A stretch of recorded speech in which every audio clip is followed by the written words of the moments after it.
সকলকে স্বাগত জানাই। আজ আমি আবারও চলে এসেছি নতুন একটা রেসিপির সঙ্গে। না, রেসিপিটি নতুন না, আমাদের সকলের বাড়িতে প্রায়ই এটা হয়ে থাকে। সেটা হচ্ছে তেল পটল। বাট তেল পটলটা আমরা হিউজ পরিমাণ মশলা দিয়ে খাই, স্পাইসি করে। বাট আজকে আমি কোনো রকম মশলা ছাড়া তেল পটল করে দেখাবো। তো চলো বেশি কথা না বলে যা গিন্নি রান্নাঘরে। তেল পটল বানানোর জন্য প্রথমে পটলগুলোর খোসা ছাড়িয়ে নেব এবং খোসা ছাড়িয়ে আমি পটলের দু মাথা একটু চিড়ে দিয়েছি। পটলগুলো ভালো করে জল দিয়ে পরিষ্কার করেও নিয়েছি। লাগবে হলুদ, কালো জিরে, সামান্য একটু লঙ্কার গুঁড়ো, স্বাদ অনুযায়ী লবণ, চেরা কাঁচা লঙ্কা ও কুচনো রসুন। গ্যাসে কড়াই বসিয়ে দিয়েছি। কড়াই গরমও হয়ে গেছে। কড়াইয়ের মধ্যে অ্যাড করে দিচ্ছি পরিমাণ মতন সর্ষের তেল।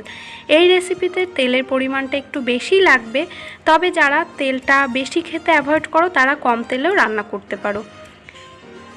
তেল গরম হয়ে গেছে, অ্যাড করে দিচ্ছি কালো জিরে, সামান্য লঙ্কার গুঁড়ো, যেটা অপশনাল, তোমরা দিতেও পারো নাও পারো, হলুদ গুঁড়ো আর কুচনো লঙ্কা ও রসুন। কুচনো রসুন লঙ্কাটা 3 সেকেন্ড ভাজা হয়ে গেছে। অ্যাড করে দিচ্ছি আস্ত পটলগুলো ভালো করে মিশিয়ে নিচ্ছি সব কিছুর সঙ্গে। দিয়ে দিচ্ছি স্বাদ অনুযায়ী লবণটা দিয়ে আমি আরও একবার সমস্ত কিছু একসঙ্গে মিশিয়ে নিচ্ছি এবং গ্যাসের ফ্লেমটাকে একেবারে লো করে 10 মিনিটের জন্য আস্তে আস্তে রান্না করে নেব। লবণ দেওয়ার ফলে অনেক জল বেরোবে, সেই জলেই পটলগুলো সেদ্ধ হয়ে যাবে। 10 মিনিটের মধ্যে আমি 3 বার ঢাকনা খুলে পটলগুলোকে একটু নাড়িয়ে চাড়িয়ে উলট পালট করে দিয়েছি, যাতে সমস্ত পটলের চারিপাশটা ভালো করে সেদ্ধ হয়ে যায়।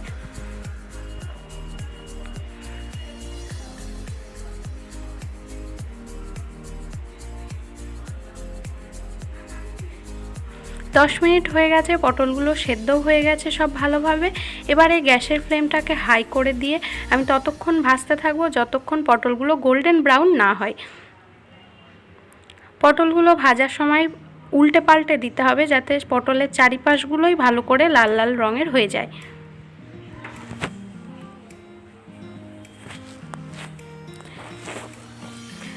যারা রসুনটাকে স্কিপ করতে চাও রেসিপিতে, রসুনটা স্কিপ করেও রান্না করতে পারো, তাতেও কিন্তু খুবই ভালো লাগে। আবার পটলটা সম্পূর্ণ গোল্ডেন ব্রাউন হয়ে গেছে। এবারে গরম ভাতে পরিবেশন করার পালা। গরম ভাতে কিন্তু রেসিপিটা খেতে খুবই ভালো লাগে।